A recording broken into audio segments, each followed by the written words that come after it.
This video is brought to you by Keeps. 2 out of 3 guys will experience some form of male pattern baldness by the time that they're 35, and the best way to prevent hair loss is to do something about it while you still have hair left. So, if you're noticing hair loss, find out why Keeps has more 5-star ratings than any of its competitors, and why hundreds of thousands of men trust Keeps for their hair loss prevention medication. With Keeps, a licensed doctor will review your information online and recommend the right hair loss treatment plan for you. Then, your treatment is shipped directly to your door every 3 months. If you're ready to take action and prevent hair loss, go to keeps.com/filmcomics or click the link in the description to receive 50% off your first order. That's keeps.com/filmcomics. The much anticipated Monster Battle of the Ages has finally been released, and the wait was definitely worth it. Not only does this movie finally have 2 iconic behemoths face off in the Monsterverse, but it also packs a surprisingly emotional punch. Hey guys, what's happening? Niyat here with Film Comics Explained, and as voted for by everyone in last week's poll, today we'll be exploring Godzilla vs. Kong. If you're new to the channel, I actually have a massive Godzilla Monsterverse playlist going over most of the films and creatures we've seen so far, which I'll be leaving a link to in the description, so be sure to check it out after this video. Having watched every single Godzilla movie prior to filming, including 1962's King Kong vs. Godzilla, Adam Wingard was very in tune with Godzilla when he started working on the film. The original bout framed King Kong as the hero and Godzilla as the antagonist, not unlike how in 2021's Godzilla vs. Kong, the world thinks that Godzilla has gone evil and rogue. It's a pretty awesome face-off. This version of King Kong actually wields electrical powers, and is declared the winner of that round by Toho. It's interesting to note that Ishiro Honda introduced Kong into the Toho kaiju world pretty early on, and despite only being the 3rd Godzilla movie in the series, the film was hugely successful, becoming the most attended Godzilla film in Japan, before spawning a second King Kong film, King Kong Escapes.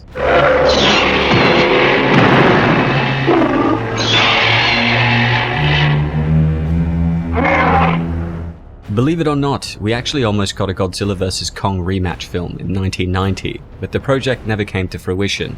Toho wanted to create the movie in an attempt to revitalize the Godzilla brand after 1989's Godzilla vs. Biollante flopped at the box office.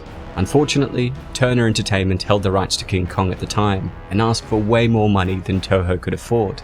Now, Toho planned to circumvent Turner altogether by making a Godzilla vs. Mechanicong movie instead. Mechanicong was essentially created by Toho, and it appeared in the King Kong show and King Kong Escapes, so they thought they were in the clear.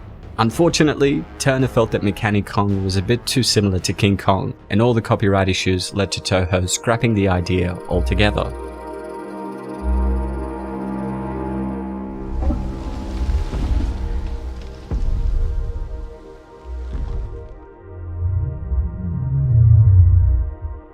Chronologically speaking, Wingard's Godzilla vs. Kong takes place 5 years after King Ghidorah's defeat in King of the Monsters. During this time, Godzilla appears to have gone rogue, becoming way more violent, as seen with his attack on the Apex Cybernetics facility. Even Mark Russell and the employees at Monarch believe that Godzilla has turned for the worst, but he still has fans who believe that there must be a reason he's acting this way. Meanwhile, King Kong is living in a Monarch-run biodome on Skull Island. He doesn't seem too happy to be enclosed here, but researcher and Kong expert Eileen Andrews reveals that they've kept him isolated in order to prevent Godzilla from ever attacking him. Here, Kong befriends the young Gia, a deaf Iwi native who communicates with him via sign language.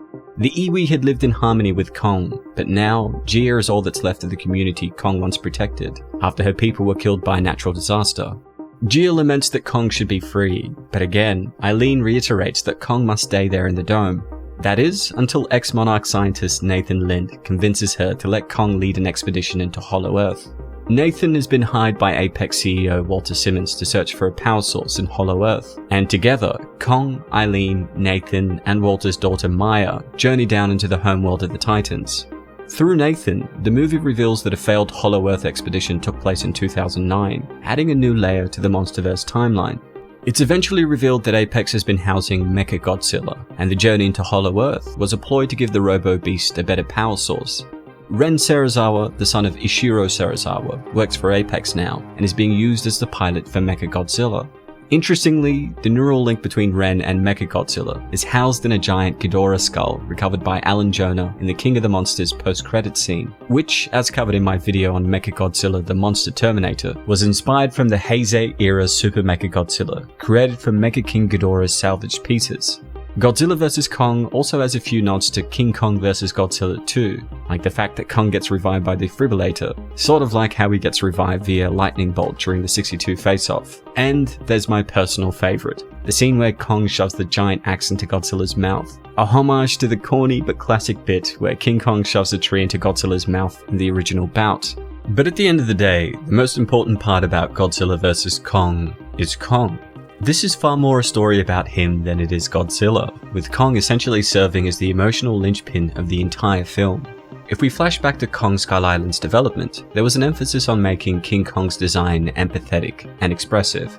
This film took Jordan Vogt-Roberts' ideas about making Kong a lonely god and turned them up even higher. From the very start of the film, we see Kong crouching down to interact with Geo. The juxtaposition of Kong and the small girl not only helps to sell just how giant the Titan is, but also serves to show both his kindness and how alone he is in this world, devoid of others like him. Though the film draws on the characterization set up in Skull Island, there is definitely a marked difference in Kong between both films.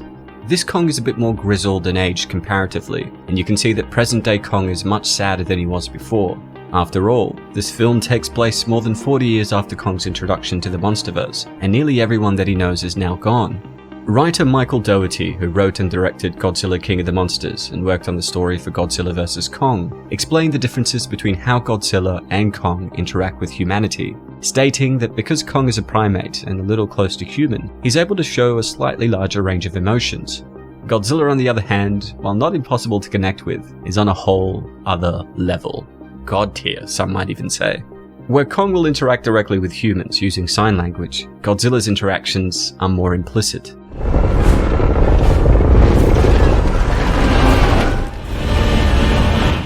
Of course, the fact that primates are far closer to humans than lizards also makes it much easier to make Kong so expressive. Wingard explained his process regarding the characterization of Kong and Godzilla in an interview with Collider magazine.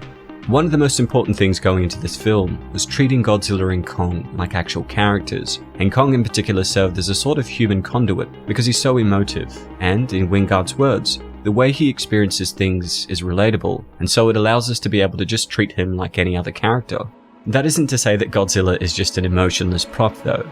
Throughout the series, we've seen his characterization develop, and he gets his time to shine in this film too, with characters like Millie Bobby Brown's Madison serving to humanize him through her investigation into Apex.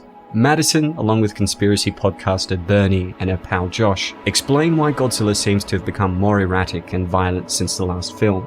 They're sort of like the Team Godzilla to Nathan, Eileen, and Gia's Team Kong.